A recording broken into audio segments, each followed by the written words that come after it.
Bismillahirrahmanirrahim. Assalamualaikum warahmatullahi wabarakatuh. Alhamdulillahirabbil alamin. Wassalatu wassalamu ala asyrafil anbiya'i wal mursalin wa ala alihi wa sahbihi ajma'in. Qala Allah fil Qur'an, a'udzu billahi as-sami'il 'alim minasy syaithanir rajim. Bismillahirrahmanirrahim. Wa min ayatihi an khalaqa lakum min anfusikum azwajan litaskunu ilaiha wa ja'ala bainakum mawaddatan wa rahmah inna fi dzalika laayatin liqaumin yatafakkarun. Shadaqallahu wa shadaqa rasuluhu wa ba'du. Pertama, hormat saya kepada sahibul bait Pak Jul sekeluarga dan kedua mempelai yang alhamdulillah baru saja menyelesaikan akad nikah tadi dan resmilah menjadi pasangan suami istri, dan semoga Allah memberi keberkahan. Bapak Wali Kota Tebing Tinggi, Ustaz Muhammad Yusuf Fahmi, dan para asatizah yang lain, dan para hadirin sekalian, pada pagi ini sebenarnya agak sedikit berat beban saya untuk bisa memberikan tausiah pernikahan karena ini banyak ustaz yang hadir. Ya. Tadi kalau Ustaz Suryanda bilang bahwa dia sebenarnya diminta untuk, saya tadi tidak tahu tausiah atau tidak, rupanya jatah doa, insya Allah beliau akan berdoa. Dan pagi ini tausiah ini saya sampaikan kepada kedua mempelai dan mungkin bisa menjadi ibrah bagi kita semua. Pertama, ketika sebuah pernikahan terjadi, sebenarnya adalah itu peristiwa yang semacam perulangan dari sejarah kemanusiaan itu sendiri. Hakikat penciptaan manusia adalah menjalankan dua peran besar, walaupun sebenarnya peran yang paling dominan dan tidak bisa dibantah adalah peran sebagai budak atau hambanya Allah Subhanahu wa ta'ala. Pertama sekali sebagai muslim kita disadarkan bahwa tidak ada event hidup kita itu yang kita bisa keluar 1 menit atau 1 detik pun dari peran bahwa kita ini adalah budaknya Allah. Walaupun faktanya banyak orang-orang yang tersalahkan atau tergelincir. Ada orang yang tergelincir dan mengira dia bisa merampas kedudukan Tuhan setelah dia punya jabatan. Kita ambil contoh, ada manusia yang kerajaannya nggak luas-luas amat, bahkan separuh rakyatnya itu pun tidak loyal sama dia, cuma terpaksa saja jadi rakyat karena sebab mereka budak dalam kerajaan itu. Itulah Fir'aun. Tapi dia sanggup menyatakan ana rabbukumul a'la, aku Tuhanmu yang maha tinggi. Sementara ada raja yang dia memiliki kerajaan yang jauh sedikit lebih luas dari Fir'aun, kemudian memiliki kekuasaan tidak hanya kepada rakyatnya tapi juga manusia, jin, tumbuhan, binatang, bahkan bisa menguasai bahasa binatang, bahkan bisa memerintahkan angin untuk bergerak kemana dia mau. Dan kerajaannya juga adalah kerajaan yang luar biasa indahnya, sampai seorang ratu, jadi bukan orang biasa, ketika masuk ke istananya itu angkat rok karena menganggap bahwa lantainya dari air, padahal ternyata tidak. Raja yang satu ini ternyata tidak terganggu kesadarannya bahwa dia tidak bisa keluar dari fakta dia cuma budaknya Allah. Ketika Fir'aun menghadapi itu, dia mengatakan ana rabbukumul a'la.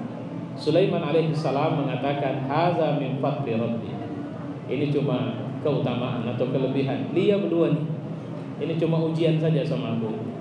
Apakah aku bisa bersyukur atas nikmat ini, atau apakah aku bisa, atau malah menjadi kufur atas nikmat ini. Quran menceritakan sejarah yang lain. Ada orang yang ketika diberikan nikmat kekayaan, dia pun binasa dengan kekayaan itu dan menjauh dari Allah. Quran juga bicara tentang orang yang mampu bertahan dengan ketundukannya kepada Allah ketika Allah memberikan kekayaan kepadanya. Jadi intinya adalah, bisa nggak kita merasakan kesadaran di semua urusan hidup kita bahwa kita cuma hamba Allah.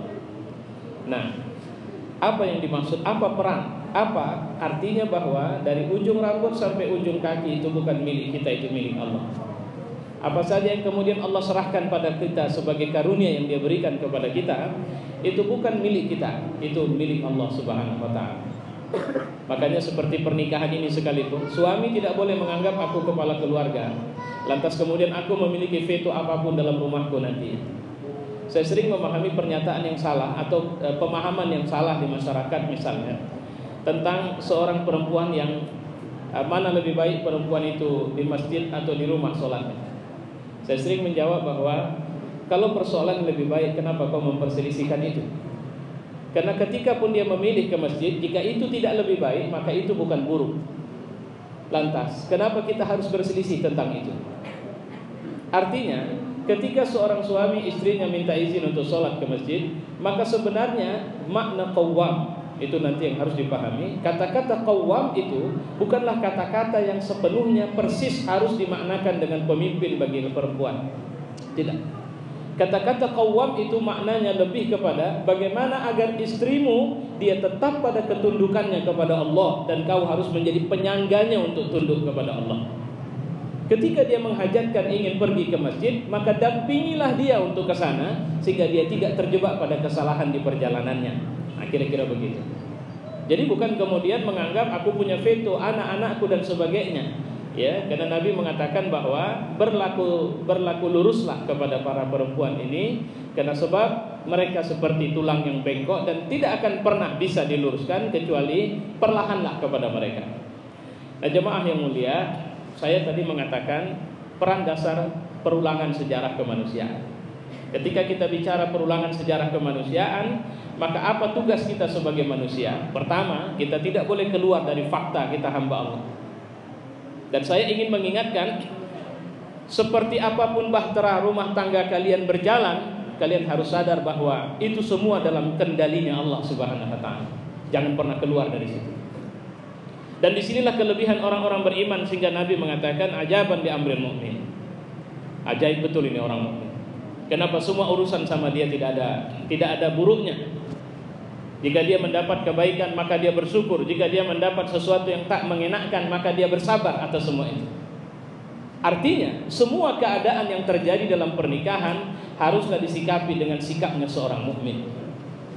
Pernikahan bisa saja akan ada anak di dalamnya, tapi bisa saja tidak. Pernikahan bisa saja ada kekayaan berlimpah di dalamnya, tapi bisa saja tidak. Pernikahan bisa saja satu keluarga ini terangkat derajatnya dan dielulukan, dimuliakan oleh orang banyak, tapi bisa saja tidak. Sikap seorang mukmin di semua keadaan itu, mereka tidak boleh melupakan tunduk mereka kepada Allah Subhanahu wa taala. Karena peran kita, hakikatnya peran seperti Adam dan Hawa di saat diturunkan ke muka bumi, kita harus menjalankan peran pertama bahwa kita hambanya. Apa ciri hamba Allah Subhanahu wa taala? Dia tidak pernah mengurangi rasa yakinnya kepada Allah. Tidak akan terganggu keyakinannya kepada Allah apapun peristiwa yang menimpanya. Tidak akan terusik percayanya kepada Allah rintangan apapun yang dihadapinya. Karena terus terang Nabi sudah menjamin kok, kita tidak akan pindah agama cuma karena kita susah miskin, tapi kita mungkin bisa terganggu agama kita ketika kita sedang berada dalam kenikmatan hidup. Kenapa? Karena ketika kita sedang berada dalam kenikmatan hidup, yang akan terus bergejolak dalam diri kita adalah nafsu kita. Dan nafsu ini punya watak yang susah dikendalikan. Itulah kenapa Rasulullah menceritakan betapa sebenarnya pernikahan itu menutup celah bagi 2/3 sebab nafsu menjadi rusak, yang sepertiganya kita disuruh mengaturnya sendiri. Kecenderungan kepada nafsu itu yang juga membuat Adam dikeluarkan Allah dari surga.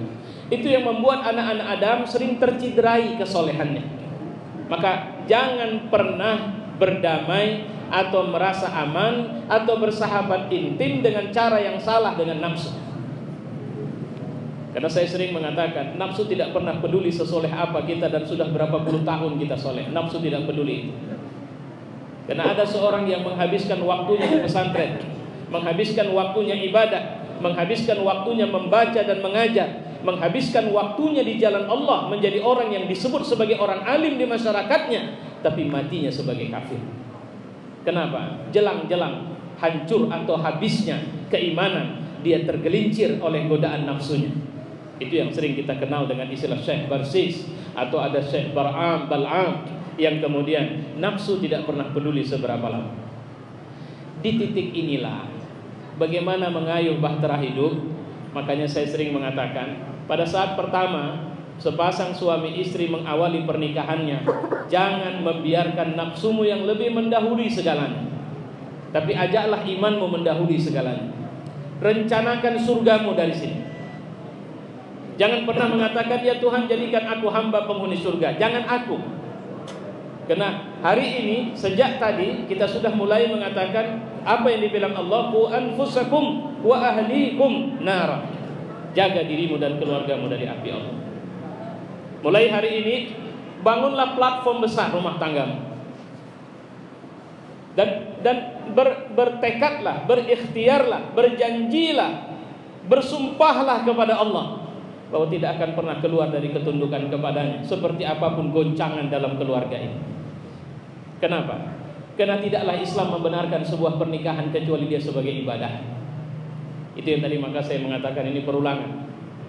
Tidak ada satu ulama yang berselisih pendapat yang mengatakan bahwa pernikahan itu bukan ibadah. Pernikahan itu adalah sebuah permainan, la'ibun wa lahwun. Tidak. Tapi itu ibadah.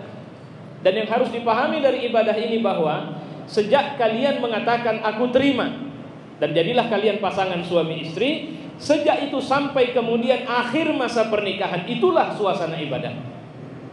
Subhanallah. Akad nikahnya ibadah, walimatul urusnya ibadah, canda suami kepada istri ibadah, senyum istri kepada suami ibadah, pelayanan istri kepada suami ibadah, nafkah yang dicari untuk keluarga itu ibadah. Ya Allah, semuanya ibadah. Bahkan ketika ada anak di tengah-tengah kalian nanti, maka itu ibadah tambahan yang Allah kasih sama kalian. Cobalah cari ibadah yang bisa berlaku dalam suasana santai. Cobalah ibadah yang bisa dicari di mana nafsu disertakan ikut di dalamnya. Satu hari Nabi pernah mengatakan bahwa perginya engkau kepada istrimu, maka itu ibadah.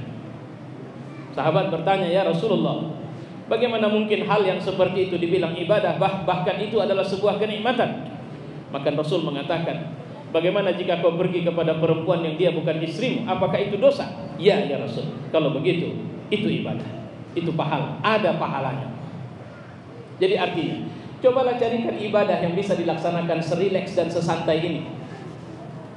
Dimana ketika saya berjalan berdua dengan istri saya, maka itu ibadah di sisi Allah. Dimana ketika istri saya masak di rumah, maka itu ibadahnya kepada Allah. Dimana ketika saya mencari nafkah, maka itu ibadah saya di jalan Allah. Ketika saya memandikan anak, menjaga anak sakit, mengantarkan mereka ke sekolah, dan semua apa yang terjadi dalam kehidupan rumah tangga itu, Allah hitung sebagai pahala untuk kita. Syaratnya cuma satu, jangan pernah melepaskan pakaian kehambaanmu di hadapan Allah. Sadarilah bahwa setelah akad nikah tadi, maka itu adalah perilaku ibadah yang harus dijaga di jalan Allah. Dan apa saja yang diinginkan Allah dari ibadah yang satu ini? Pertama, Allah menginginkan bahwa rumah kalian itu harus menjadi rumah modern. Ingat, hakikat sebuah rumah tangga bukan pada sosok bangunannya, tapi hakikat sebuah rumah tangga adalah bagaimana hubungan emosional yang terbangun itu. Apakah di rumah kontrak atau di rumah sendiri, apakah di rumah bagus atau di rumah reot. Rumah yang bersifat fisik di mata Allah tidak ada urusan. Ada orang bisa bangun istana megah, tapi di hadapan Allah itu cuma kuburan, karena tidak ada orang sholat dan baca Quran di dalamnya.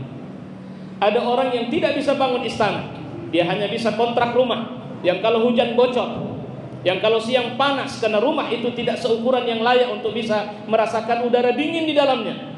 Tapi Allah melihat itu sebagai rumah yang penuh dengan cahaya, karena penghuninya membaca Al-Quran dan sholat di dalamnya. Jangan pernah menghitung ukuran dirimu di mata Allah hanya karena persoalan seberapa penting dan seberapa besar kedudukanmu di antara manusia.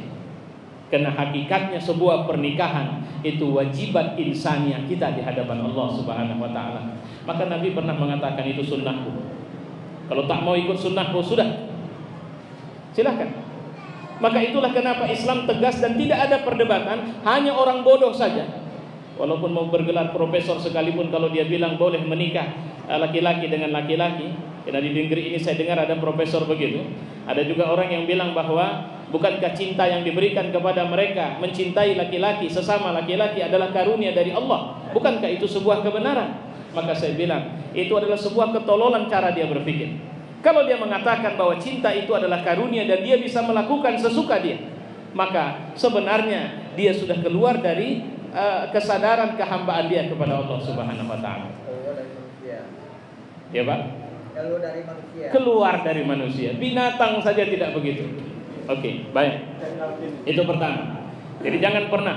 Nah, bagaimana cara? Itulah kenapa Islam mengajari kepada kita, kalau nanti punya anak, jangan biarkan mereka tidur satu selimut kalau mereka sudah balik. Kalau mereka sudah akil, jangan biarkan anak itu masuk ke dalam kamarmu dalam keadaan tidak terkunci. Karena bukan tidak mungkin kau sedang tidak siap menerima anakmu di saat dia sudah mengerti. Bahkan adab Islam, jangan ganti pakaianmu walau anak itu seorang bayi di atas tempat tidur dengan tidak peduli kepada dia. Bahkan Nabi pernah ditanya oleh seorang sahabat, "Ya Rasul, kalau saya di kamar mandi sendirian bagaimana? Boleh enggak buka semua?" Jawab Nabi apa? Tidak.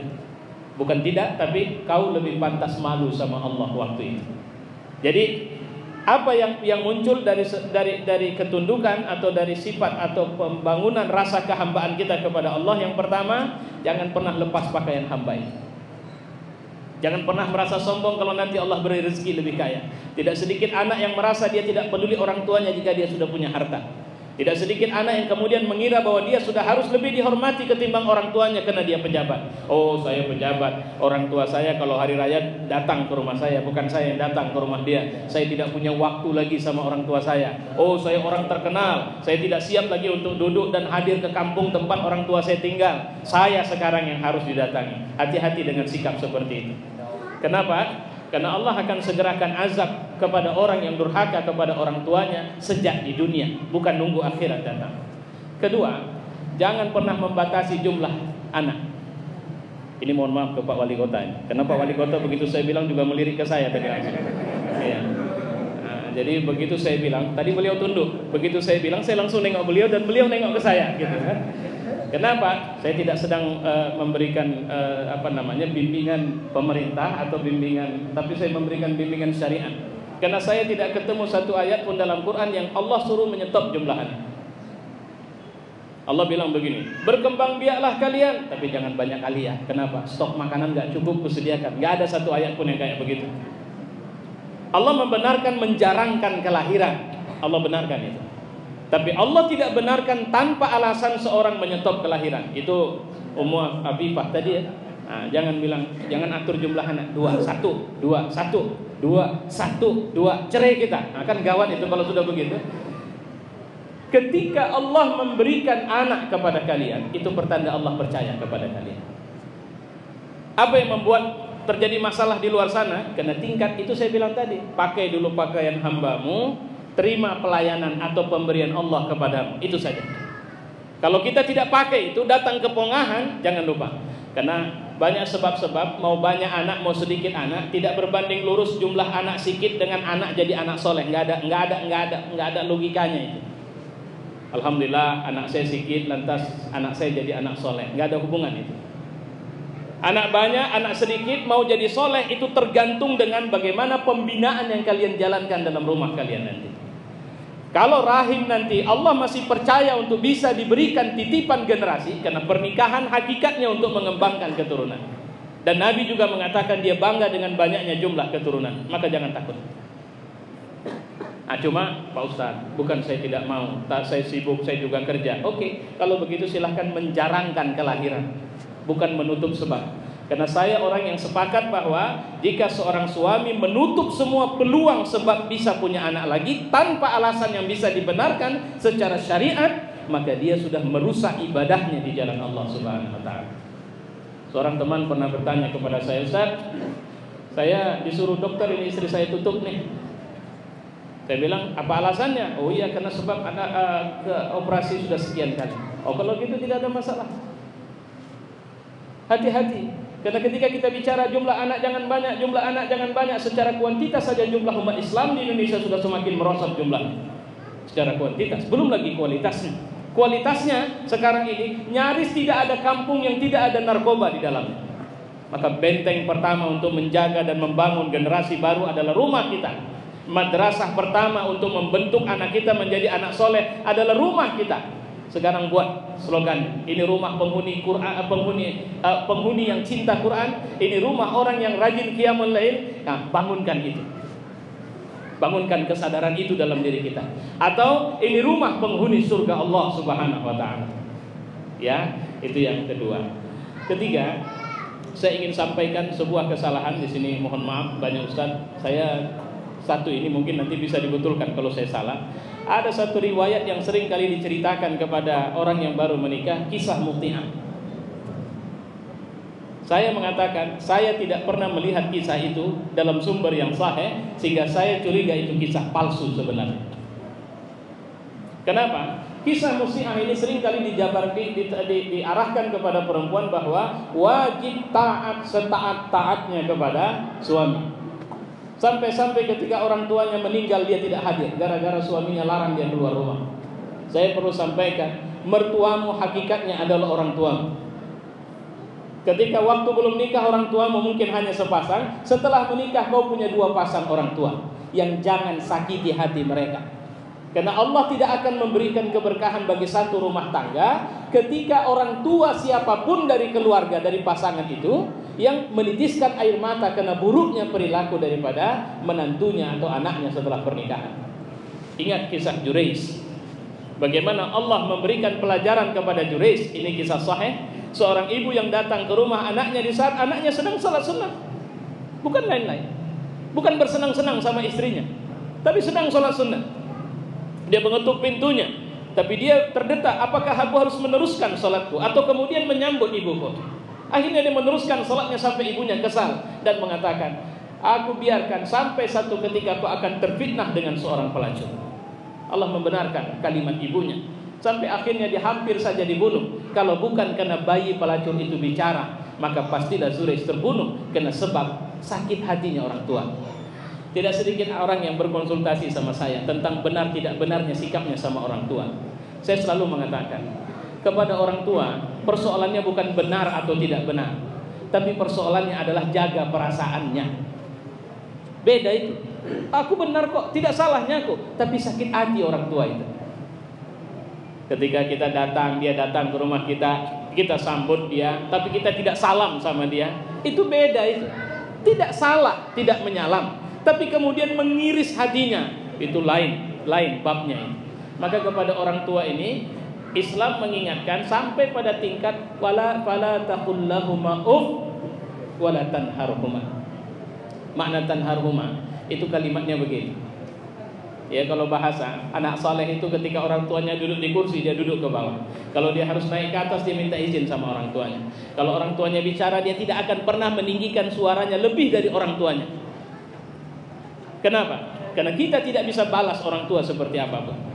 Ya, satu hari seorang sahabat pernah bertanya, "Ya Rasul, orang tuaku sudah tua. Semua urusan aku yang atur. Dia buang air aku bersihkan, dia makan aku sulangi, dia tidur aku, bahkan aku gendong dia kemana aku pergi. Apakah aku sudah membalas?" Apa jawab Nabi? Enggak. Secuil pun kau belum balas apa yang dilakukan orang tuamu terhadap. Kenapa? Karena kebaikanmu terhadap orang tuamu sekarang karena sebab muncul pikiran dalam dirimu tidak lama lagi usia orang tuamu. Sementara kebaikan yang dibangun orang tuamu kepadamu itu karena dia tidak ingin kau hidup cepat atau mati, tapi dia ingin kau hidup lebih dan lebih lama lagi. Ketika sukses anaknya, emaknya di kampung ditanya orang bagaimana perasaanmu, senang? Senang. Apa kau tidak ingin tinggal di rumah bersama anakmu di rumahnya? Apa dia bilang? Anakku senang saja, aku sudah cukup senang. Maka ingat, ketika kalian membangun akad nikah tadi, kalau saya mengatakan, tanyalah kepada kedua orang tua kalian, apakah mereka bisa makan enak ketika kalian sakit waktu itu?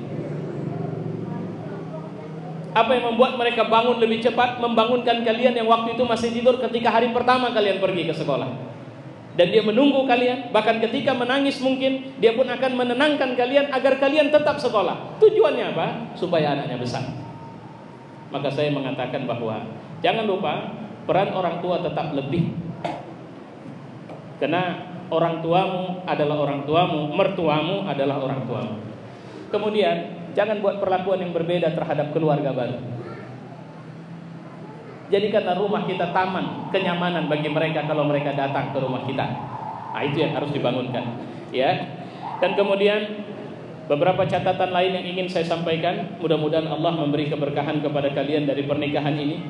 Jangan pernah merasa hebat kalau kemudian saksi nikah tadi Pak Wali Kota Ustaz Muhammad Yusuf Fahmi, Ketua Kaderisasi Wilayah Partai Keadilan Sejahtera Sumatera Utara, kemudian mertua anggota DPR provinsi enggak ada hebat. Karena orang tidak akan diukur siapa keluarganya, tapi orang diukur dari mana amalnya, bagaimana dia beramal. Rumah kalian adalah rumah kalian. Semoga Allah menjadikan rumah kalian penuh keberkahan, dan berkah itu hanya datang kalau kalian beriman kepada Allah dan menguatkan permohonan ampun kepada Allah. Seorang sahabat, ini penutup dari saya, pernah bertanya kepada Rasul, "Ya Rasul, bantulah aku, doakanlah aku supaya rezekiku banyak." Apa jawab Nabi? Banyaknya rezekimu itu tergantung dengan kuat tidaknya iman, dan banyaknya rezekimu tergantung dengan rajinnya kau minta ampun kepada Allah. Sering kita bilang nggak logis ini. Banyak orang dapat rezeki lebih banyak, padahal dia kafir malah. Ini ayat hadis benar nggak ya? Itu kena otak kita sudah jorok. Sama kita yang kebayang kalau rezeki itu duit, kalau rezeki itu harta. Kemarin saya belum sempat lihat, ada satu video di mana Ustaz Yusuf Mansur memegang seorang laki-laki yang hafiz Quran, yang dia tidak punya tangan, dia tidak punya kaki. Bukankah itu rezeki dari Allah? Kita pernah kedatangan di Indonesia seorang anak kecil yang dia sudah menghafaz Quran mulai usia 4 tahun, dan dia sudah hafaz di usia 7 tahun, dan dia tidak pernah melihat sama sekali dalam hidupnya. Bukankah itu rezeki? Bukankah orang tua yang punya anak buta itu mendapatkan rezeki dari Allah? Bukankah itu rezeki ketika kita disibukkan dengan urusan dunia tapi kita tidak pernah tinggal sholat tahajud? Bukankah itu rezeki? Bukankah itu rezeki di mana kaki kita mudah melangkah ke masjid? Bukankah itu rezeki? Sementara ada orang yang diberikan kaki. Saya pernah lihat seorang tua berusia 60 tahun. 60 tahun lebih tidak pernah tinggal sholat berjamaah di masjid, sementara dua kakinya lumpuh sejak kecil, dan dia hanya menyeret dengan tangannya ke masjid. Bukankah itu rezeki? Kenapa Nabi bilang disesuaikan dengan tingkat keimananmu? Karena semakin tinggi iman seseorang, maka semakin mudah dia melakukan ta'abbud dan amal-amal dakwah di jalan Allah Subhanahu wa taala. Maka jaga itu. Karena itu kekayaan yang tidak bisa diambil di toko manapun di tebing ini, hanya bisa diambil langsung dari Allah Subhanahu wa taala. Maka kalau kemudian merasa dosa kita banyak, mohon ampun sama Allah. Karena dosa yang bisa membersihkan cuma Allah. Kalau Allah sudah tidak mau mengampuni, maka tidak mungkin kita bisa mendapatkan keampunan dari siapapun. Saya pikir itu.